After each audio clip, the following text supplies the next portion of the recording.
So first of all is some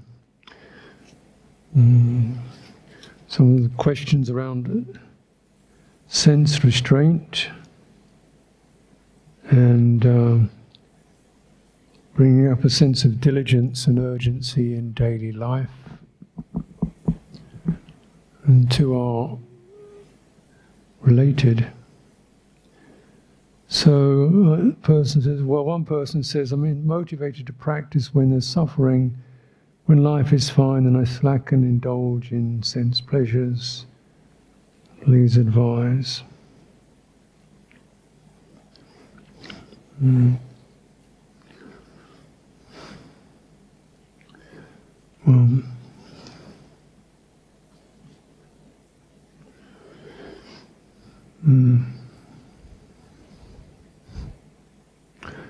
because you just have to go through that process of recognizing suffering, and then somehow you feel that this slackening off is a problem. Well, so if you think it's a problem, it's a problem. Why is it a problem? Maybe it's good.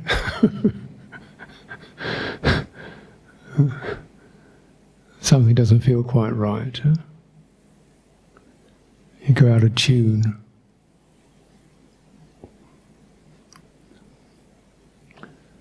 It's like that image of the string of the lute. A lute, which is a stringed instrument. It's too tight.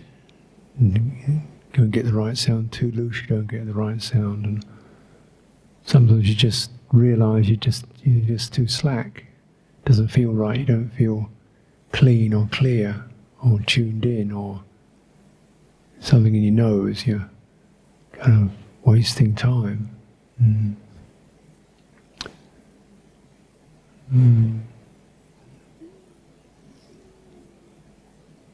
I always, as I mentioned before, the sense of mortality is something to consider. You look around, you walk down a street, with people, or you're driving a car with people, you realise somebody in that is going to die today. Almost certainly. When you go through a city, you recognise you've probably passed by somebody that it's their last day. So that's quite likely, and you're one of those.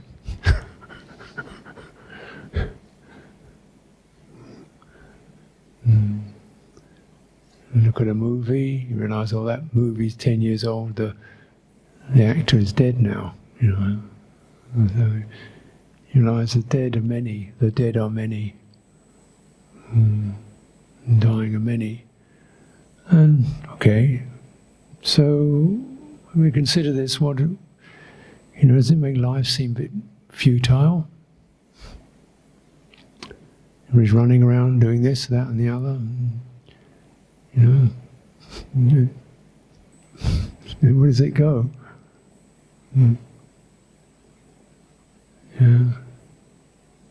My father, he left school when he was 14. He was of quite a poor family. The school was quite basic. And he had to go out to work when he was 14 years old. He just they needed to get some support, the whole family, So the father, his father, and so forth. And working since he was 14. Worked all his life. And in 68, worked all his life. And telling the idea, you've only got enough money, you can retire, everything's be okay. At 68 years old, the doctor said my father's birthday was 4 days after my mother's birthday. So the doctor said, I think you better go for a checkup. Health is not so good. I want to be around for my wife's birthday. I don't want to be in hospital. My wife's birthday coming up. I want to be there for her. The doctor said, if you're there for her birthday, you won't be there for your own. He said, oh, God, because I want to be his wife. Sure enough, day after her birthday, goes up, don't feel so good, goes upstairs, bang. Take him down the stairs, to call the ambulance in, take him downstairs. She sees him going out the door, that's her birthday. And then 3 days later, they just unplug all the tubes, he's finished. And 68 years, he retired. Finally retired. But it wasn't quite the happy retirement that he was expecting. And so you can have these plans and ideas, what you're going to do, what it's going to be, and you've got to, it could be a surprise coming for you.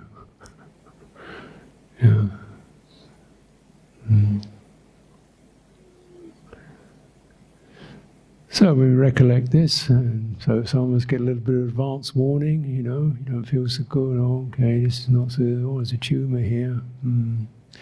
Spend 5 years or so working against it, taking chemotherapy and trying to stop it happening. Maybe for the last 5 years, they say, well, maybe only a few months left and then you die. So you get a little bit of advance warning, it's coming. Some people don't get any warning. Sometimes it's just driving down the street and crash. Car comes across, lights, dead. So it can happen any time. And this is not sort of like, some of it is rather abrupt, but all of it's absolutely normal. It's just something's going to get you. That's guaranteed. And it won't be when you've finished everything you needed to do, when things are tidy. It'll be when, it doesn't end. You don't get a chance to just tidy everything up. It just suddenly comes and takes you. And then what are you going to do now? So you should think every day. If today is the last day, what have you gained? What have you learnt in this life? This life was a gift, but it's not permanent. It's a brief gift. What have you learnt? What have you done with it? So when you're ready to die, death is coming. Even you've got a minute or two, okay, just go into that. Surrender. Nothing chases you. No ill will, no regret chases you. No doubt chases you. Mind is steady. Of course, it's not that. It's not the benefit is not just in the death moment, but also in your daily life. If you're taking these times of spending 10 minutes, just stop. Just stop. Don't meditate, just stop doing things. 10 minutes, 5 minutes, just stop. Okay, what's happening? Always kind of uneven thoughts, restless feelings, worry, feeling of not happy, uncomfortable, want to do something. Just you stand it for 5 minutes before you're getting restless, reaching something. Look, if you can't sit still for 5 minutes with your own body and mind, what do you think about that?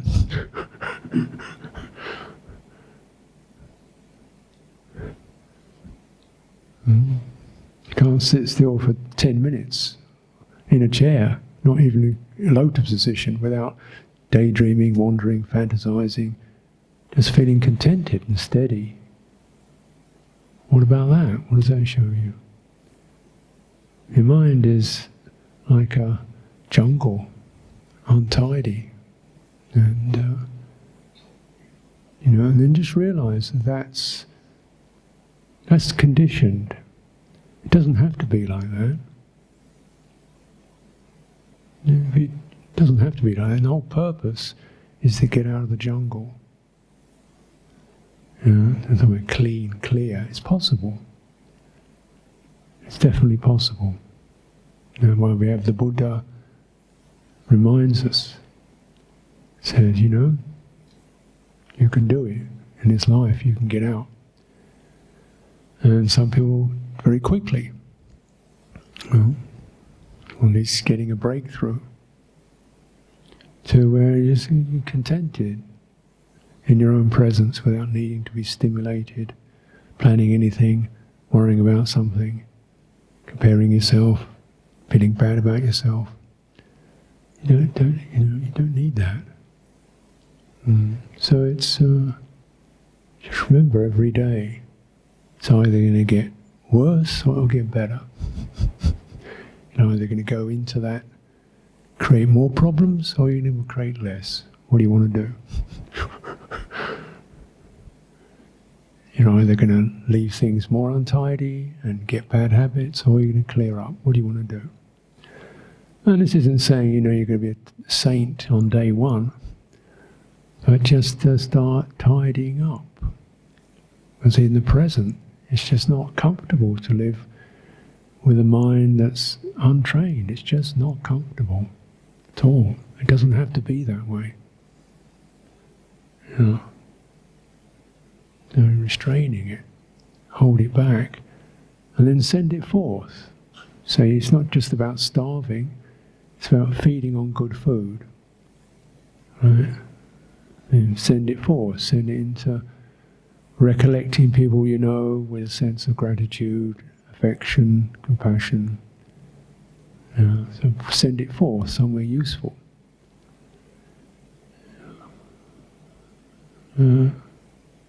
Concern yourself with that, because it's not just for other people's welfare. When you abide with a mind of any degree of goodwill towards another being, it's just even a dog. At that moment, your mind enters the domain of goodwill. That's a nice place to be. Yeah. Much better place to be. And so you shift from the senses, which are going out, to the citta, which brings you back into where the best food is and where the true treasures are. And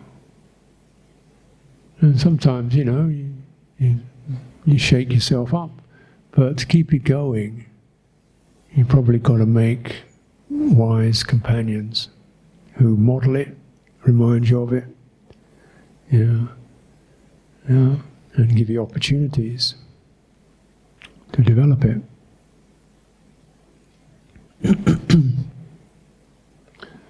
So someone's asking about sense restraint, and how do you cultivate that? Well, just mentioned a few things, but even when you got the idea and you realise it's important, still there's this addicted.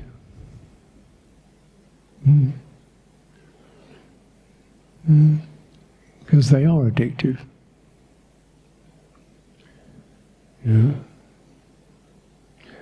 But they're also it's rather illusory, because you see something with the eye, well, that looks really nice, but your eye cannot take it in. It can only see a shape or an appearance.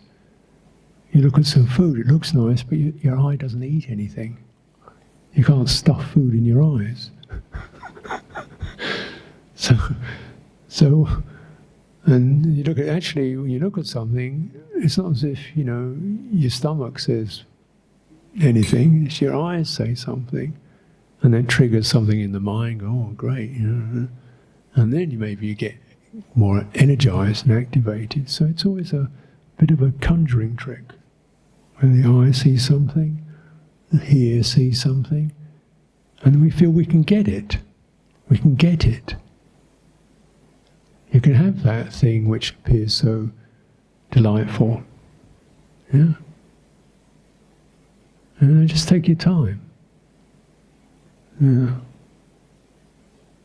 Now, can you get it?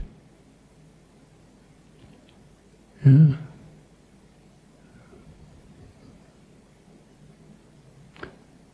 And something like, it's very simple thing, like a nice cake.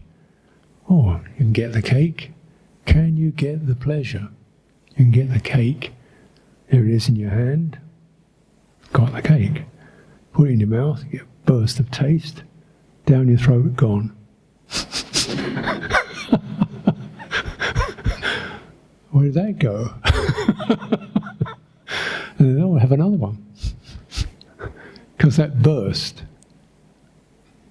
that the mind recognizes that little burst, boom, and it catches that burst. You want it again. Burst. And you stay with it. The burst goes bing and then fades. Yeah. There's someone who likes to make fudge. She likes to make fudge for the monks. You know what fudge is? It's kind of nice. It's very good fudge. So, you know, she gives you a jar of this fudge and you open the jar and then you look down and where did all the fudge go?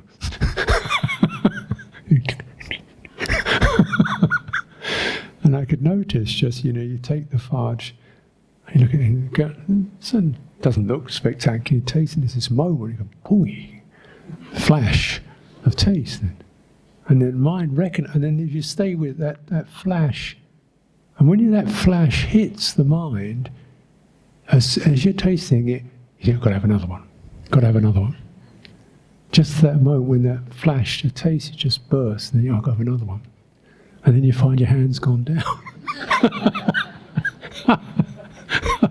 Before you even knew it. And then the next one. And as you just kind of recognize this moment, when it first comes into your mouth and the taste explodes, and you get this, got to have another one. Okay, that's just a signal. Wait 5 seconds. The taste goes past that burst moment, subsides, it's gone. And you're taking time to contemplate what the senses do. You get these bursts. And at the end of it, I'm in no better a condition than I was before I put the fudge in my mouth. After all, I feel a bit sick, maybe. But it's nice fudge.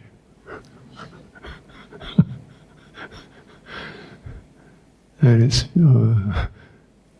offered. So it's okay, just then you meditate on it. This is the moment. Fresh. You see, now with superficial attention, the superficial attention just recognizes that moment of peak pleasure, which is, I don't know, pretty short, maybe a second, 3 seconds or something like that. It recognizes that moment of peak pleasure and the attention, and then it links up to intention. So just that it immediately connects to get another one, you know. That's that moment, the feeling triggers the motivation to have another one. You see, so it's like a mechanism. Another one. And then meanwhile, as she's going to have another one, the pleasant bit sort of fades out. Of that time, you're already on the way to getting the next one. And the same thing happens. You think, that's interesting. This has happened 5 times in a row. And I'm still actually exactly where I was before, contemplating this cycle of ping, flash, and then immediate reaction, and then just sort of slow the reaction down. You get that burst, that moment, I've got to have another one. Fades out. Oh. Yeah. So then you begin to understand a few things. The sugar is extremely addictive. Yeah, something about, so everything has sugar in it, because sugar hits that, somehow sugar hits that pleasure button. Actually, I don't really like sugar that much. I've got rather averse to it. I don't like it. But as a reflex, they do this for even like monkeys and apes, and they just, and we had a cat. Cat loved coffee mate.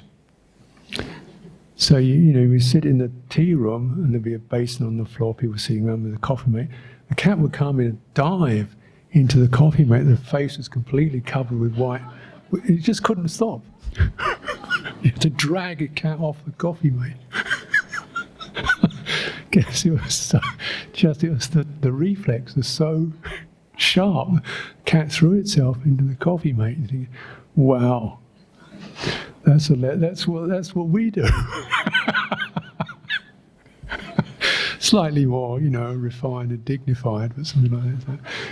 Gee, you see this kind of out of control.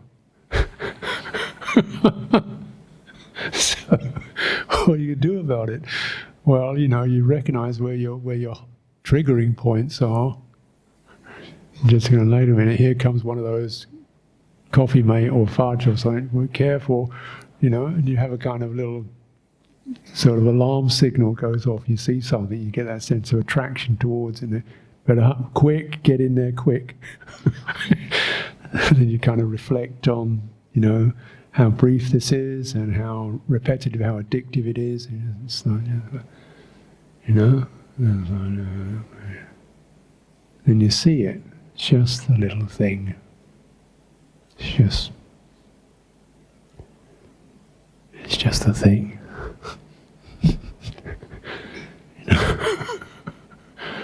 It's just a thing.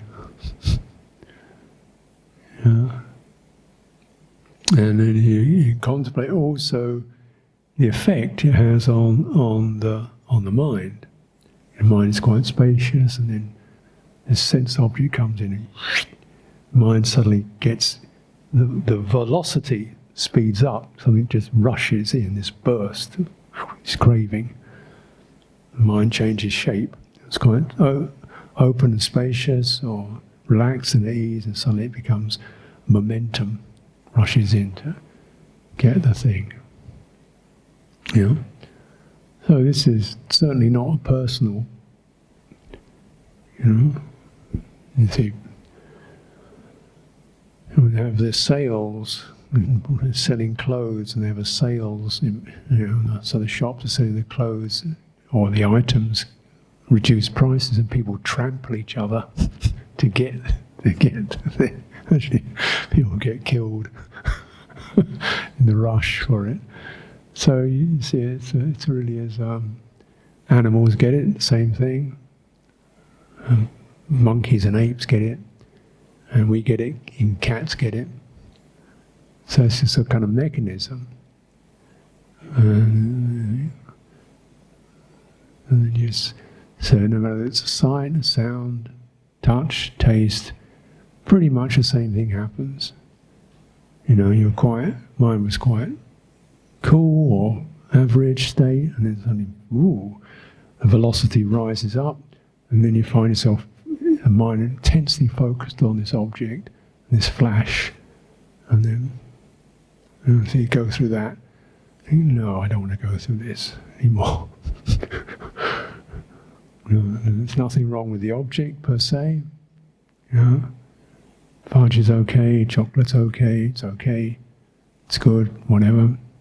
Can be quite helpful, nourishing. I just don't want that mental action. So I contemplate not the object so much as what the mind does. The object is just what it is. It's this mind getting heated and driven and compulsive. It's really kind of, this isn't a human being, this is an animal. You can get, we can come out of that. See how degrading it is, actually. Driven.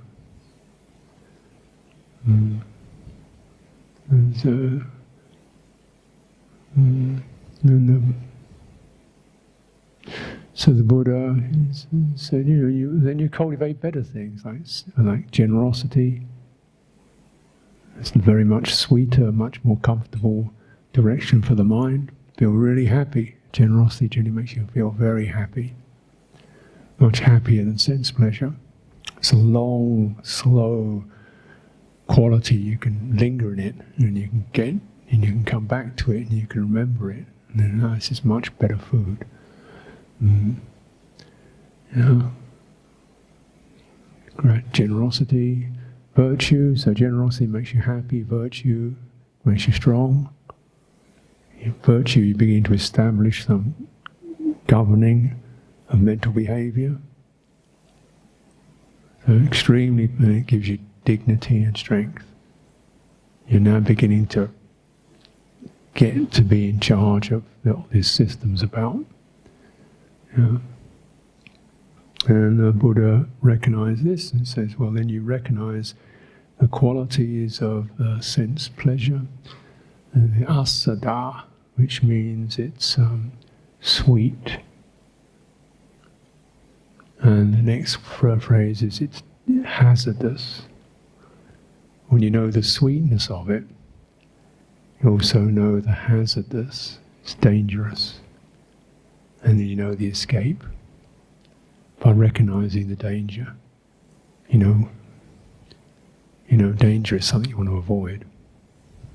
When you really see the danger, how people can, you look at the world, the people have vast amounts of wealth, not satisfied. Vast, incalculable amounts of wealth. They want more. The Buddha said the rain would turn to gold and you would still not have enough. And it's absolutely right, He was saying, I think they said someone's selling a bottle of whiskey. Over £1 million, this bottle of whiskey. And they're not going to drink it. It's too valuable to drink. So, it's so brewed in 1860 or something. It's old whiskey, But you can't drink it because it's too valuable to drink. You just keep it. And you spend maybe $1 million on a bottle of whiskey. I mean, is this mad? What you could do without money. With you had generosity, what you could do with it, how happy you could be. And see, really, this is what the danger is. It sends people mad. Drives people mad. So I recognise, it's such a powerful thing. We're all affected by it. We all have the same disease to some extent. And take it seriously. A great thing is being lost if you don't restrain. Something beautiful is being lost, and you can turn it around.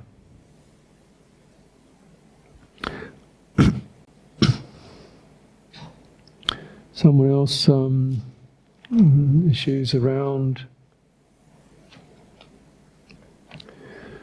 sleepiness, how to practice mindfulness after wake up, avoid sleepiness in the morning.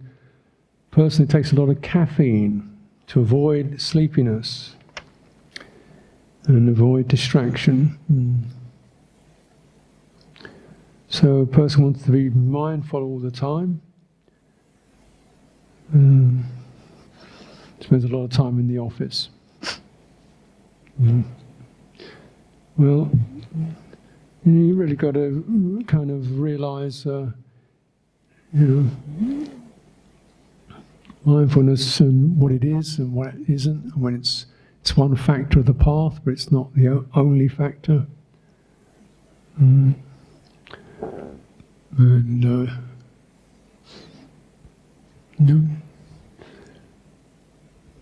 It doesn't have to be meditation.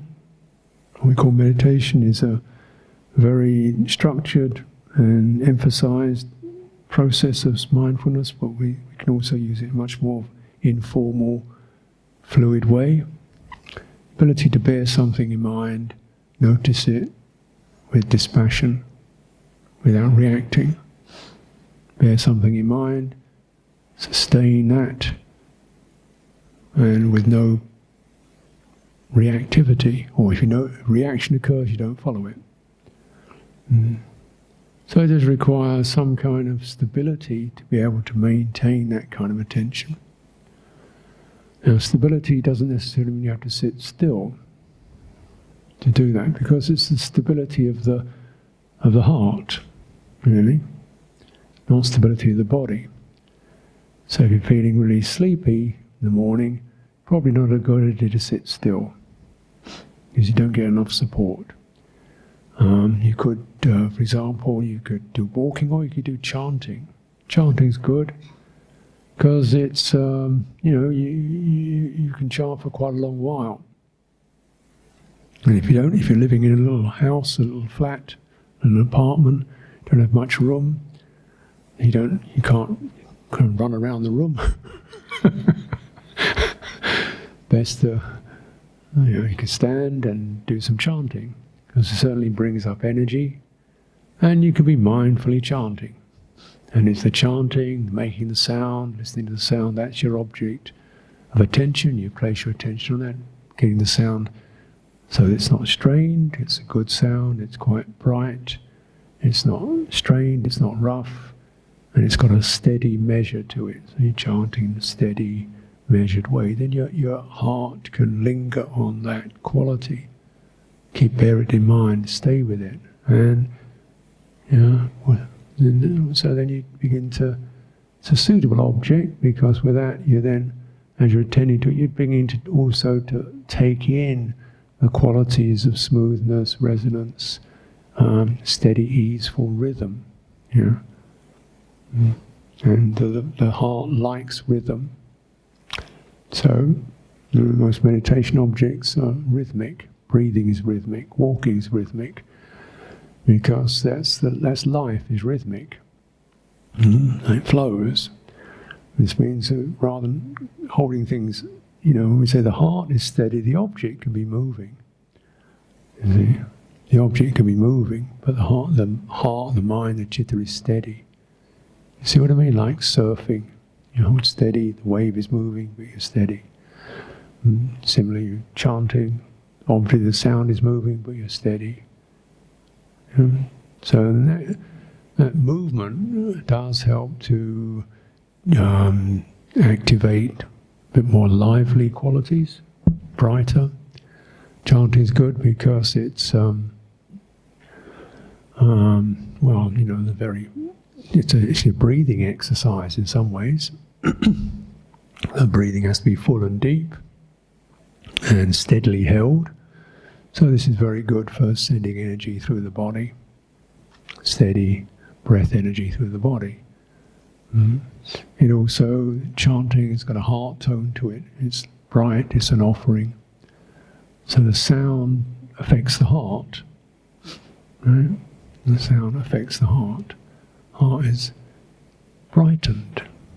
That's important too. And then depending what you're chanting, there can be particular meanings you're reciting that help to brighten the heart or steady the heart. So that's a pretty standard way of beginning a day. As a Dhamma practitioner, is to chant. And some people do mantras, so you can have it going. Other times of the day you can have beads and do mantras. So the mind's got something to bear in mind that's moving. And that is the essence of mindfulness. And why be mindful? You've got to recognize what's the whole point of this thing. It's because it helps to prevent reckless impulses taking over. So it's both good food, in that the mind is held steady on something brightening and comfortable, so that's a good food. It's also wards off poison. If you like, it's a traumatic image, but reckless thoughts, careless actions that leave harmful results, impulsive behavior, which can leave quite a lot of damage for oneself and others and causes regret. Now, so there's something to be avoided and warded off through mindfulness. This is why we do it, recognizing we are aware that citta is pretty vulnerable, very porous, it takes in all anything. And you want to, like looking after a child, you don't want to let it go wandering everywhere because it's going to get hurt and maybe do damage to others. So, yeah. Not necessarily deliberately, but just through carelessness. Careless behavior, careless speech, careless gestures can cause problems, and we regret saying that stupid thing. If somebody then remembers, goodness, I want to say that, some kind of stupid idea came up. If you're mindful, no, that one, let that pass. So you use it to ward off, to prevent ill will taking over, anger taking over, bad speech taking over, that causes regret. So then you feel this is worth doing. So if we have that sense of using mindfulness to support skillful behavior or avoiding unskillful behavior, and you place it like that, use it like that, and you say, this is something you try to keep going all day, with that mindful of the mind. Mindful of the mind. You see, the mind has no particular place. It's not like mindfulness placing it on your abdomen, on the body, but the mind has no particular place. It lives in the world of karma. Karma. That's where it lives. And that can be good or bad. And then you recognize, you hold it within the realm good karma, at least keep it out of the realm of bad karma, where you know. So that's your mindfulness object, right? Yeah. So the behavior, physical action, speech, and you can check it out because if you just refrain. Notice what you're thinking, where your thoughts go, before they start pouring out to actions, just wait a minute. What's that one? Where's that one going? Let's not follow that. Where's this one going? Yeah, the right time and place to follow this. So you mindfully keep your mindfulness established on the mind or the heart. That's how you do it all day. You're sitting in front of a computer, as this person mentions, of course it's a little more tricky, because the computer doesn't care. You can swear at it, you can call it names, the computer doesn't care. And you kind of get a bit numb with it all. And so it's always good to take a break from that. Otherwise you treat other people like their computers or their screens, And take a break. Take 1 minute break. So this isn't like an hour of meditation, it's taking 1 minute. Okay, can you do 1 minute? Okay, how about 30 seconds? Huh? 20? You can't take 20 seconds. What's happening in your life? Just take 20 seconds, just pause. Even count. So you come out of the momentum. You see life, particularly in a busy office, you get a certain momentum. You're running onto this, you fix that, and planning this, and then reminder of this, and then the bleeper goes off, you do that, and then so it just keeps rolling on. You want to break the momentum. To make it practical, it doesn't mean you're going to stop work for an hour. It's going to take a 20-second break. Just pause, take a deep breath, come into your body, take 3 deep breaths in and out. 3 breaths, that's all. Do you want it even less? 3 breaths, I think, is good. And just let it all go all the way out. And then you can return to your duties. But just taking that, coming out of the momentum where you get flowing along with no real supervision of what you're doing. Your mind's just tumbling from this to that to this to that.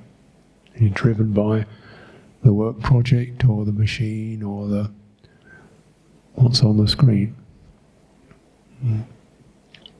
Thank you for the questions. They're all humble, but right on to the point of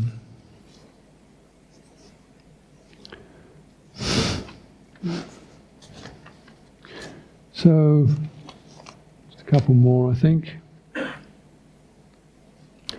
Person, when sitting, the body kind of collapses, the shoulders hunch, the abdomen gets compressed. I feel relaxed. A significant amount of effort and energy is needed to straighten the spine, making it hard to feel relaxed. I feel tense. It's something I just need to keep doing for the body to relax over time. Basically, yeah. Yeah, you want to relax is part of it, but alert is the other part of it. Yeah.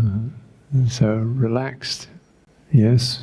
Alert, that's the other part. So you're working on both. So you're relaxing the mental volition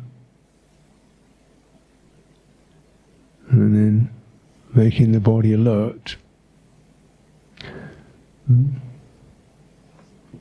And there's a certain, I guess, physical requirement. Because again, if we're living life lived in, as most of us do, the chairs, driving a car, you're in a chair, get to the office, you sit in a chair, go home, you sit in a chair, go around to visit somebody else, you sit in their chair. So what happens is the muscles in the back just kind of collapse because they don't do anything. Because they're not holding you up, the chair holds you up. So the lower back muscles get very weak. So, and then you can't make them strong overnight. You can't suddenly make them strong. But you can work on it. Just drawing your lumbar region in, straightening your spine, hold it, and keep working on it. And you can even do exercise that helps to strengthen that position, the back, to hold you up. And so that's just a piece of hardware issue. So because I have some problems with my spine, some broken bits and pieces.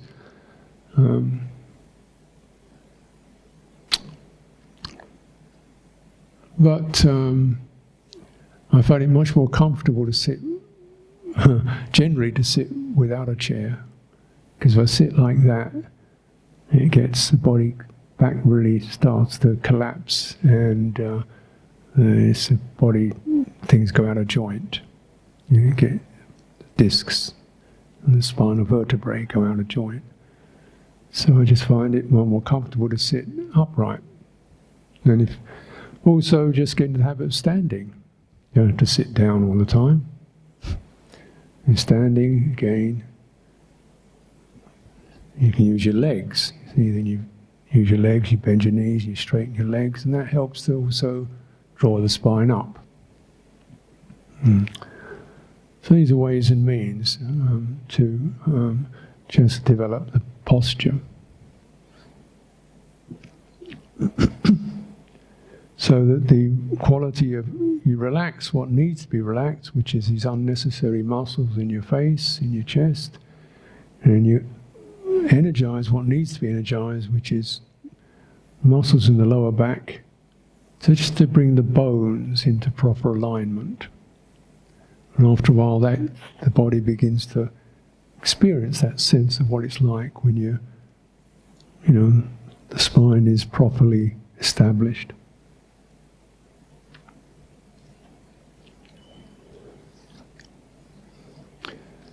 Okay, person has a compulsive need to feel liked.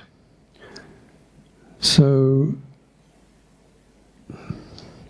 thus when I feel I'm being resented, I get triggered. Sometimes this turns into aggression. I try to force them to like me. You won't like me. Otherwise I'll beat you up. Especially with my pets. Sometimes I feel scared of myself. It's getting bad. Dear, what can I do to stop hurting others? Because it's deep-seated condition. Well, that's sad. Very sad.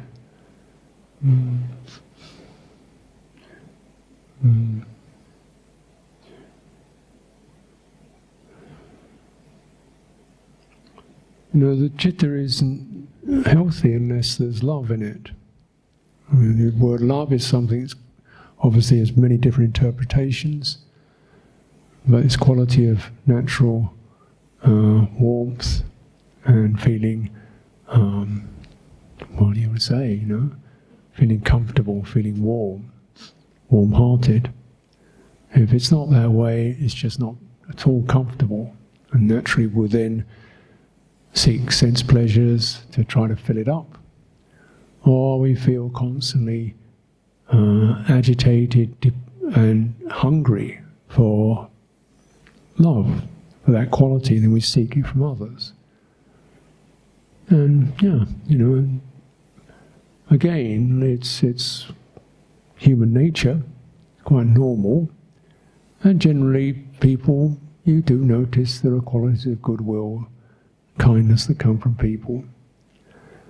But the problem is if you have this particular syndrome, you probably don't notice it.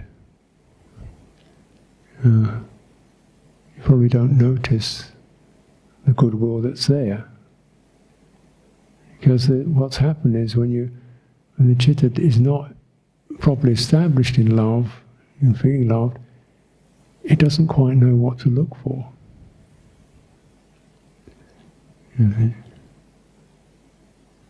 It knows the idea and it knows the need. We know the need, we don't know the resolution of the need. Because that's why we need it. We know we feel hungry and dark or unhappy or depressed. That's obvious. We can feel that. At that time, we don't have access to the quality of warmth, goodwill, uplift. So we just know we don't want this, we don't want this. But we don't really, citta doesn't really know what the other quality is. So we want something to get rid of this uncomfortable feeling. Because we don't know it in ourselves at that particular time. We say, well, you help me to get rid of it. The dog, get rid of it. Please, I need it. But in that state, we're not receptive. We're aggressive. It's understandable. I sympathize. But when your mind is clouded with depression and this things, you're not receptive. Your mind is filled with this darkness.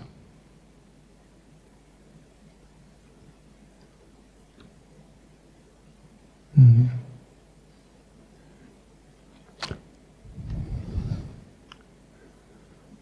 So, we have to deliberately introduce the condition for goodwill. Deliberately introduce it in our own citta. So it can be several things can bring that around. We might make a point of noticing any day, any time, even if it's 5 years ago, when somebody gave you something, or somebody said, "Can I help you?" Somebody opened something for you. Somebody said, "Oh, how are you doing? What's happening for you? Oh, nice to see you." And actually in that moment, there was that movement of goodwill. It probably flew past. You bring it back, remember it, and linger in it. So the citta is getting something to refer to. We can also recollect, the suffering of others. Can sound depressing, but realize you're not the only one who's miserable. So other people are suffering deeply. You don't need much evidence for that. So when you recognize the suffering of others, isn't there something called compassion that arises? Some feeling of, I wish they didn't suffer. When you see a dog whining in pain, doesn't something say, "Oh, I would like it to stop"? That's compassion. So linger in that. You see the people who, war victims, so much of it, you don't have to look far to see the amount of pain and misery. And look at it, some sense of heart wishing for goodwill. So in that moment you don't actually do anything, but at least the heart opens into something more beautiful. So these are ways and means.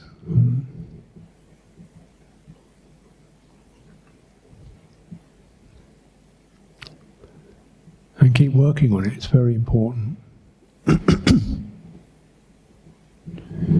See, because we can feel, okay, we shouldn't do violence, these are bad things, we shouldn't get drunk, these are bad things, and we shouldn't kill creatures, that's bad. But this is just as bad.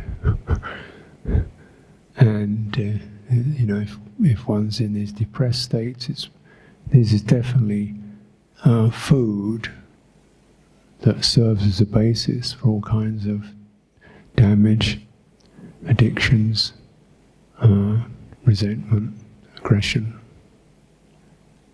So take it seriously and meet people, talk it through, talk to people, tell them how you feel, you'll sense their compassion will come to you. You want to don't miss an opportunity to wake that up.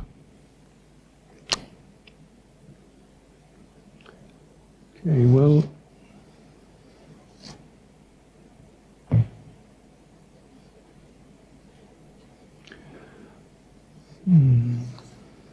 oh dear. Are you okay for one or two more? Somebody's asking a lot about nama rupa vijnana, which is perhaps not exactly lightweight bedtime reading.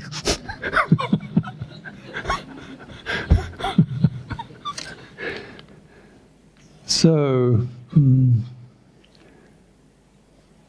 nama rupa vijnana, name, form, and consciousness. So, questions rotate around this theme. And rupa means a shape or the appearance of something, generally visual appearance. Nama is the description. That is the way we oh, that's that moment when you interpret it. That's Ka, that's Li, that's Buddha, So that's that action of naming something. There's a description, and there's an appearance and a description. So these are the actions of consciousness, does this. So consciousness takes an object, the object is called rupa, and then consciousness then activates perceptions, which is the interpretation. That's making it quite simple. Actually, it activates attention, first of all, and then interpretation, perception, feeling, and so forth. So all this is nama rupa vijnana. Well, that's the setup, the basic setup of consciousness. And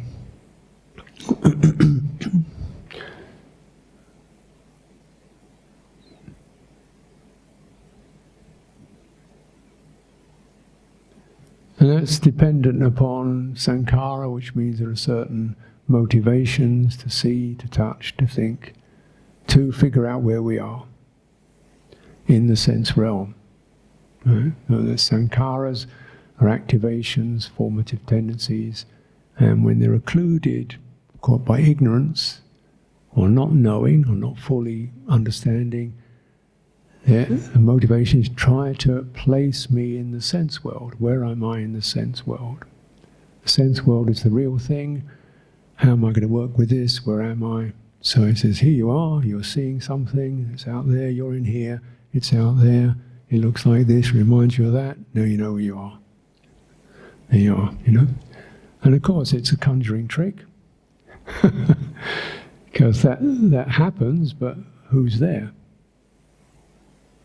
Is that where you are? Where's that? Is it in your head? Where is it? Where's the seer? Where is she? Where are you? Okay. And so when you see something, that's a particular presentation of the world, isn't it? And you close your eyes and you hear something, that's different. You plug your ears up, you smell things, that's a different world altogether. Right? See what I mean? So, if I close my eyes, what happened to the room? Is it there or not there? It remains as a memory. But if I close my eyes, right now there's no room, there's no people. So how real is that? Yeah. I say, now I'm in Petaling It's me, I'm in Petaling Walk out the door, get in a taxi, then I'll be in Kuala Lumpur. What happened? Different set of sights and sounds arose. I'm still in the same place, I'm still here with things happening. And I'm trying to find out who's here. Is it a seer? No, because when I close my eyes, I'm still here. Is it the hearer? No. The smeller, the taster, the thinker. What happens if these sense consciousnesses stop? Where am I? Nobody, nothing, just open. And so this is the setup, the basic setup of this avidya, which is trying to place a self within the sense realm, not recognizing that by doing so, the citta, which has been confused, is beset with sights and sounds and touches that run around with no satisfaction.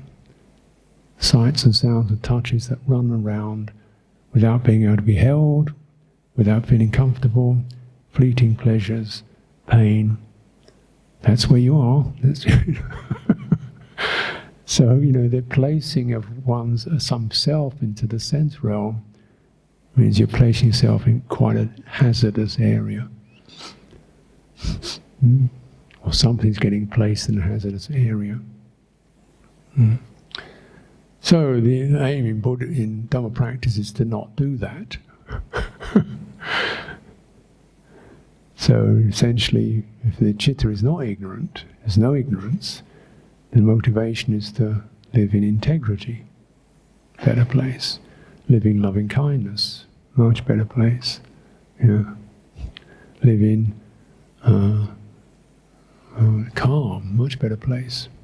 So that you don't need to create an identity out of it, because those qualities sustain themselves. With consciousness, it's a separative thing. The moment of consciousness, contact happens, sight, seeing, and a seer. Three things happen. The object, the seen object, the experience of seeing, and the experience of being a seer. They're all split. Yeah. They're all conjoined, but they're separate. So then, I was always trying to get that which I see or taste or touch or think, to unite with it, but I can't, because the setup is one of separation. Right?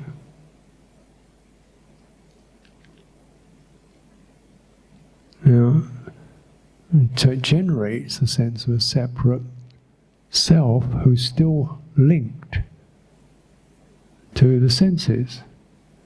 They're linked to that which makes them feel separate. They're connected to separation. Right? You see something, but it's out there. You can't get it. You taste something, but it's gone. Where did it go? Have another one. That's gone too. So, you see what I mean? We get linked to the experience of change and separation. And then constantly trying to find something that's stable, and it's not there.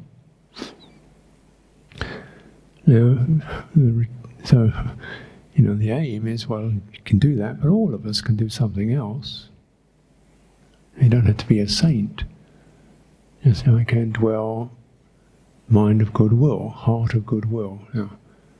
Somebody there, doesn't matter. Nobody's there, doesn't matter. Who's doing it, doesn't matter. Because the quality of goodwill is a heart experience that sustains itself. There's a dwelling in that. And then there's ideas of, who am I doing good enough? That's not goodwill, drop it. That's agitation. So you just purify these heart qualities. And that's a kind of pragmatic.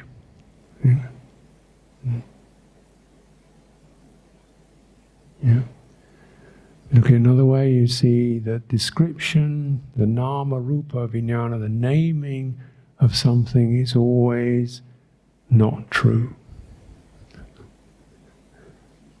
So that's the piece particularly begin to understand. The description of something is not the same as the thing. Okay? So I like my bit of fudge. See this little dark brown cube? Dark brown cube. That's not fudge, that's a dark brown cube. Put it in my mouth, it becomes fudge. And then it's gone. What was it? Was it a dark brown cube, or was it a taste? Is the taste the thing? Or taste is just a moment, isn't it? So the description, it's like you go to the restaurant and you see these things like noodles, or, rice, fish, whatever, and you eat the menu.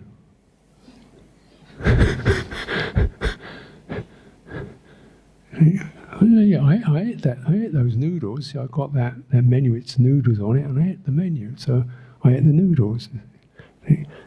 You're crazy. But most of us are doing that all the time. Eating menus.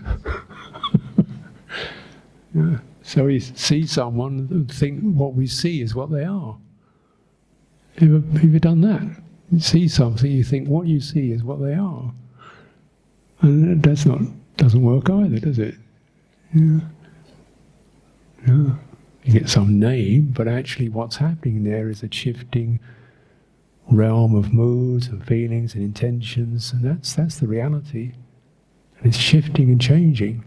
So you really start to see just the descriptions blind the mind to actually receiving the living reality and what's happening.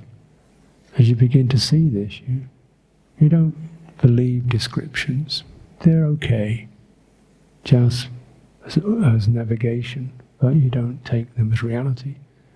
This helps you to break the passion for forms, taste, touches, because you get infatuated with something that's just a temporary appearance of no real substance, of no real lasting value. So it becomes dispassionate. When there's dispassion, consciousness does not take delight in names and appearances. It doesn't get established. Citta doesn't establish consciousness in that realm. This is our project. It sounds kind of perhaps a little bit difficult to grasp. Okay. But let's take a little bit of something, check it out, Who are you? Are you your physical appearance? Do you have no physical appearance? Yeah, I have a physical appearance. Is that who you are? Oh no. Okay. So what are you? Are you the name? No. Do you have no name? I have a name, but that's not who you are. Okay. Are you the mood in your mind? No, it's happening now, but it'll probably be gone. So you're not the mood in your mind. What are you then?